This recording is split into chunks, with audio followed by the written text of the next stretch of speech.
We see the big creators and influencers all the time in the headlines, but in my 10 years working inside YouTube, I got a broader perspective about who's succeeding. Imagine two creators coming to a big public platform like YouTube or TikTok.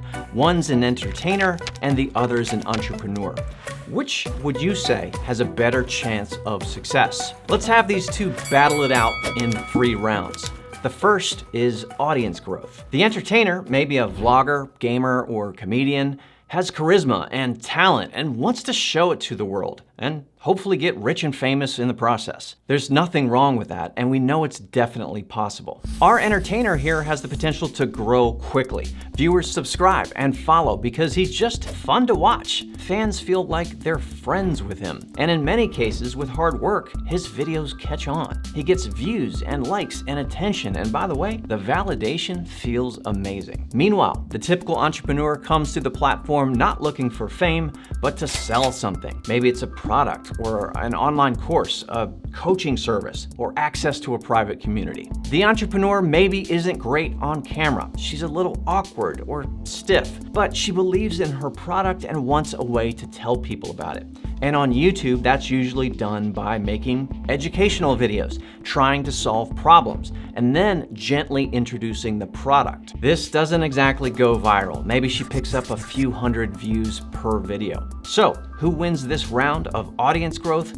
I'd say the entertainer. Now let's talk about money. Now with some fans, our entertainer can activate on-platform revenue tools. But for him, and for most like him, it can feel like nickels and dimes for a long time. Since general entertainment usually doesn't have a specific business or industry around it, YouTube ad rates tend to be low, and there isn't a specific brand that wants to work with him. Off-platform, the entertainer sells t-shirts and does small brand deals. There's also Patreon for monthly fan donations. But despite all these options, revenue growth is kind of small potatoes. It's inconsistent and unpredictable, and managing it all takes a lot of extra time. It turns out you can be quite famous and quite broke. For our entrepreneur, revenue growth is a different story. She may not get a lot of views on her educational videos, but because she has something to sell directly, she starts generating revenue fast, and it's significant. While the entertainer might make something like $2 in ad revenue for every 1,000 views, the entrepreneur might sell 2 of her $200 consultation calls per 1,000 views.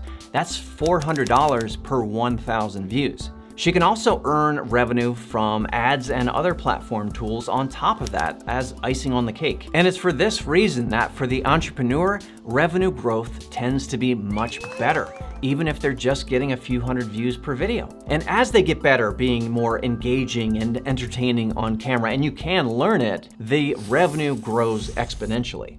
So, who wins in revenue growth? In my experience, it's more often the entrepreneur. You just don't see anyone write headlines about them because they almost always fly under the radar with their 312 views per video. All right, so it's 1-to-1. Who's gonna win the whole creator boxing match here? Let's go on to our final round, longevity.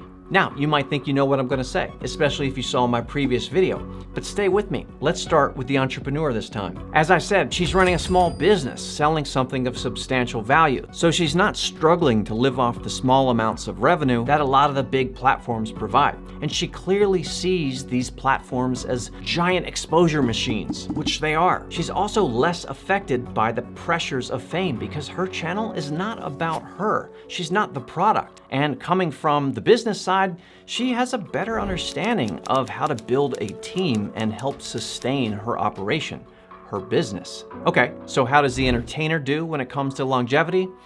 It's a real challenge. Trying to entertain viewers over the years with weekly videos is exhausting and mentally taxing. The product is themselves, and that puts tremendous pressure on them. Also, in my experience, entertainers usually don't have the mindset or confidence to grow a team. And as a result, burnout starts to become a real risk. So, who wins at the end of the day? The typical entertainer or the typical entrepreneur? My call from a decade of observing creators is the entrepreneur.